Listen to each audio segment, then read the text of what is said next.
Okay, so let's continue our discussion of justice and healthcare. Remember, we left off asking, what does justice require? Right? We think that, at least a common understanding, is that equals should be treated equally.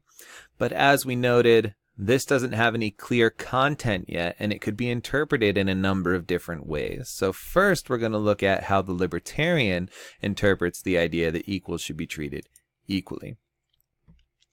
So libertarians claim that people are equal and that they all have rights to property, which includes rights to their own body and what they do with it. And we treat them equally by not interfering with these rights. So you've gotten the idea of negative and positive rights throughout the semester. Positive rights require somebody to assist you, right? If you have a right to health care, then that gives others a duty to provide you or satisfy that right. But if you have a negative right, it just means that people need to not interfere with your right. And so libertarians are describing a negative right to your property and your own body, right? You have these rights and nobody can interfere with them. And so if you think this is how you treat people as equals, right, then most coercion by others or the state is going to be impermissible. And that's why you hear commonly from libertarians the phrase that taxation is theft, right? Because when you tax somebody, you're taking part of their property against their will. Some people might consent, but most people don't consent to that, right? So you're taking their property against their will. So taxation is a form of theft. They have a right to that money. That is part of their property, and you are violating that property right. However, it is important to note that even for libertarians, a small amount of coercion or taxation is justified. And that's particularly the coercion that's necessary to protect those rights to individual liberty and property. And so that's why most libertarians believe not in anarchy, but in a minimal state. Right, so the state needs to be small, and it needs to serve a very specific function and only that function. Right? So libertarians normally believe that we could have a state which taxes people, but only in order to set up a government whose sole purpose is to protect our property rights and nothing more. Right? So you could tax everybody in order to set up a police force which protects your rights to property, to set up a courthouse which adjudicates contract disputes and property disputes. But the government can't do anything more than that. Right? It couldn't tax everybody to set up a national park service and protect the national parks, right? That would be a violation of your property right. So it can only tax in order to protect your property rights. And this has some heavy implications for healthcare. Right? So since we're worried about the good of the individual and their rights and not worried about the good of society, right? Taxation in order to fund a public health system or to provide healthcare to the needy would once again be a violation of the individual's property rights. So you have a right to your money. The taxation doesn't help protect your property right. It helps protect the health of other people. So it violates your property right. And so this means that the poor or needy, medically needy, do not have a rights claim against the rich to help provide health care. Right? So if you can't afford health care, that's very unfortunate. But nobody has to give money to help you secure your own health care. Right? So you could end up in a very unfortunate position where your ability to get health care, receive any health care, depends only on the amount of income that you have. Right? At least in terms of rights claims. Remember, that's what we're talking about right now. So there is one proviso that we have to mention here. Libertarians don't just say, well, screw the needy, screw the poor, right? They say the poor just don't have a rights claim against us. They don't have a right to health care. But libertarians aren't immoral people, right? They realize that they have a principle of beneficence, right? It's important for us to still act morally towards one another. And when people are needy or poor or dying, right, we might have a duty of charity or beneficence to help them. But this is a very important distinction, right? The poor and needy do not have a right to that health care. Right? They cannot say, libertarian, rich person, you must give me part of your income in order to secure my health care. No, that's not what's going on here. For the libertarian, if the needy expresses their need for health care, right, the libertarian will say, and we have an obligation out of beneficence to help people out. But the main issue here, now we're at this paragraph, the rich can decide to discharge their duty of charity or duty of beneficence in multiple ways. Right? They don't have to do it by providing healthcare or public healthcare to the poor or needy. Right? They could decide instead to be charitable or beneficent in another way. Right? They could give their money to provide education materials to poor communities. And in that case, the medically needy would have no moral complaint. The libertarian is still being beneficent and exercising their duty of charity. Another way this could happen is a rich person could decide to help a particular sick individual, right? So the libertarian sees that their neighbor is struggling because they can't afford antibiotics. And then the libertarian would discharge their duty of beneficence by helping their neighbor. Even if a public system of health would be more efficient, right? The rich person has the choice of how they want to discharge that duty of beneficence in the absence of a right to health care. So that's the important thing here. A right to health care would mean the libertarian has to help the medically needy in a particular way. A duty of beneficence means they could discharge that in whichever way they see fit, right? So that fits with the voluntary, liberty, dominant nature of libertarianism. Okay, so you read Engelhardt Jr. This week in your readings, and he's a really good example of sort of libertarian thinking. Right, so he says, look, we live in a pluralistic society. Right, and what does that mean? It means that there are different ways people think life should go. There are different lives that people think are valuable, and people should be free, insofar as they're not harming anybody else, to exercise those different ideas about what makes life worth living.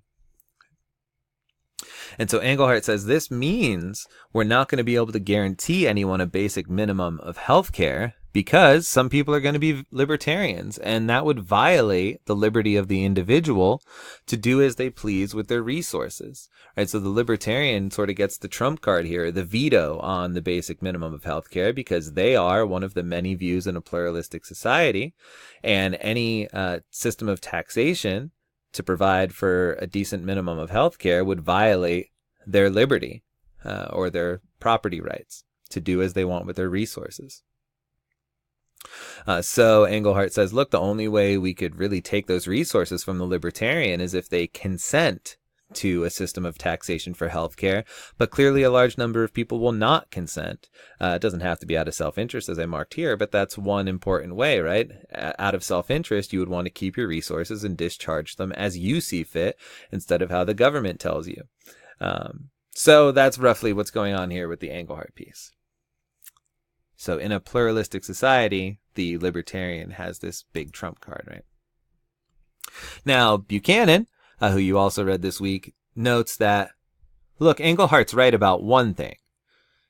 In this society, right, the libertarian has this little veto power, and there really is no right to a decent minimum of health care. And it's not that there's a rights claim involved here. So the libertarian view is correct in that sense.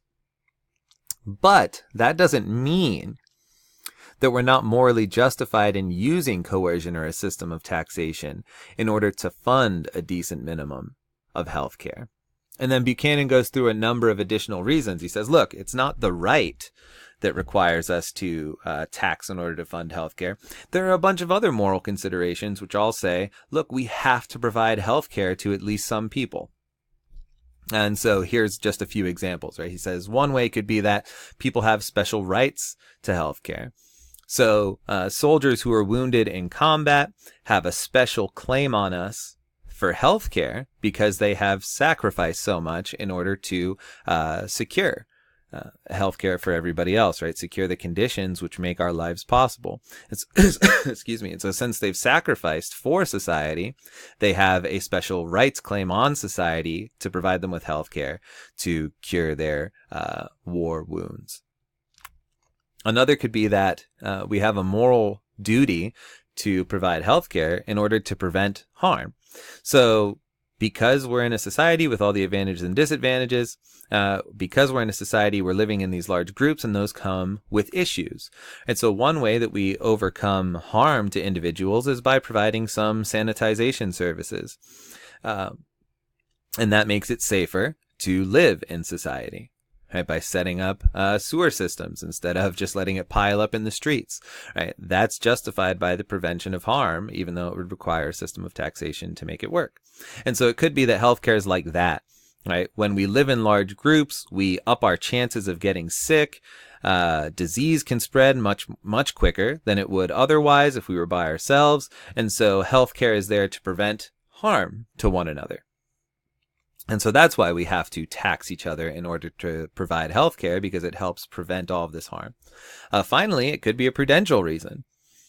Right? It could be that basic health care just simply makes for a better citizenry. Right? So we should provide at least a decent minimum of health care to everybody, because then we'll have a better workforce, right? Everybody will be healthy enough to work and produce and make society better. Or it could be that we need a citizenry that is fit for war, right? In order to protect ourselves and protect our society, we need a group of people who is capable of actually going to war and surviving through it. And so maybe healthcare has these prudential bases. And so this is important because Buchanan's going to say, look, in regard to Englehart's argument, or the normal libertarian argument that there's no right to a decent minimum, that doesn't mean that the libertarian gets out of providing a decent minimum of health care. And primarily, Buchanan says that's because the libertarians recognize a principle of beneficence. And so, as we were discussing, libertarians believe, although there's no right to something like healthcare, there is a moral obligation to provide charity to the needy. Now, the problem we saw before is that the libertarian can discharge this duty in multiple ways. But Buchanan's going to argue, no, look, even for the libertarian, once they grant that there's this principle of beneficence, we can get something like a decent minimum of health care. So here's the rough reasoning. It comes with these three here. Buchanan's going to say, look, the libertarians, everybody else, we're all self-interested individuals, at least to some extent. And the libertarian's going to want to make sure that their charity is actually efficient, or at least it isn't wasted. Right, so you're giving up some of your hard-earned property. You don't want to give it to, say, this homeless guy you're passing on the street says, hey, I'm sick and I need antibiotics. Give me $100. So you give your $100. You don't know what's going to happen with that $100. Hopefully the homeless person uses it responsibly, but you don't know. Right. So there's a more efficient way you could do it. You could make sure you could go to the office yourself with the homeless person, buy the medication for them, and hand it to them. At least you know the money went the right way, even if they don't end up taking the medication. Right, so the idea here is that we want to discharge our duty of charity in ways that are actually going to work. And so Buchanan says one very practical way of securing this efficiency is through a system of taxation which provides health care for the needy. Right? If we all are taxed slightly in order to provide this system, which is regulated and provides the care that people need, then we know it's going to be efficient, at least more efficient than sort of individually discharging our duty of charity whenever we feel like it or see somebody in need. All right, so from a practical standpoint, not a moral standpoint, from a practical standpoint, taxation to provide a decent minimum of health care is compatible with the libertarian view. They have a duty of beneficence. They recognize that. And one of the best ways to discharge that practically, that is efficient and consistent with your self-interest, is to provide a decent minimum of health care through a public system of taxation. So still, the libertarian doesn't have to give us a right to health care, but they could at least give us something that looks like it. They could give a system of taxation where everybody gets a decent minimum because there's a duty of beneficence. Next, we'll look at another issue for the libertarians. Thank you.